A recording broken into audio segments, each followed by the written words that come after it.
रसूलुल्लाह सल्लल्लाहु अलैहि वसल्लम ने फरमाया, लोगों, सबसे सख्त आजमाइश अल्लाह के नबियों पर आती है। उसके बाद जो शख्स अल्लाह के सबसे ज़्यादा करीब है, जो जितना ईमानदार है, जितना उसका ईमान का लेवल ऊंचा है, फरमाया उसके ईमान के हिसाब से उसके ऊपर सख्त आजमाइश आती है। हज़रत इब्राहीम अलैहिस्सलातु वस्सलाम की ज़िंदगी अल्लाह सुब्हानहू व तआला ने कुरान मजीद में बयान फरमाई है। मुख्तलिफ आजमाइशें, हर किस्म की आजमाइश, जानी, माली, औलाद की, बीवी की, कौन सी आजमाइश थी जो अल्लाह सुब्हानहू व तआला ने जिस इम्तिहान में हज़रत इब्राहीम अलैहिस्सलाम को नहीं डाला। सामने आग है, लेकिन अल्लाह के ऊपर इतना तवक्कुल है कि उसमें छलांग लगा दी।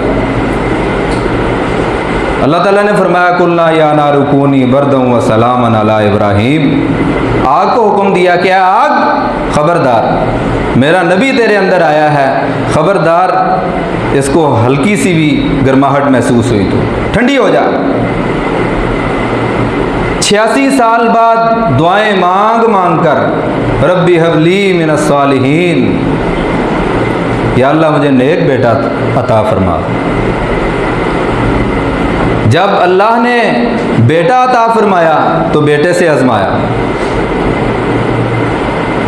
ख्वाब में क्या देखते हैं कि मैं अपने बेटे को ज़िबा कर रहा हूँ। बेटे से ये बात की तो बेटा भी नबी का बेटा था, तो कहने लगा ठीक है, जैसे अल्लाह का हुक्म है। बेटे को लटाया।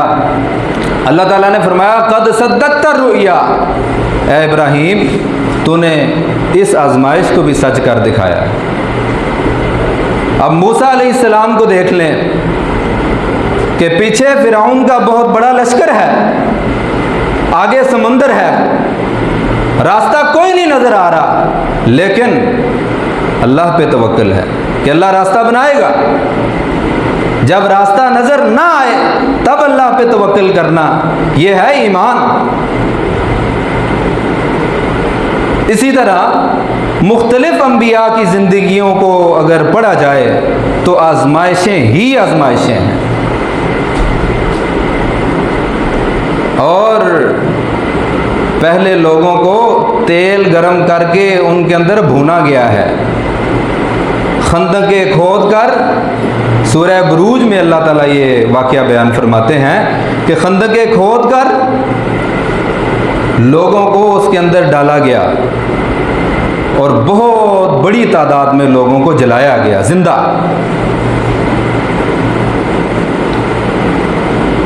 हर तरह से अल्लाह सुब्हानहू व तआला ने आजमाया।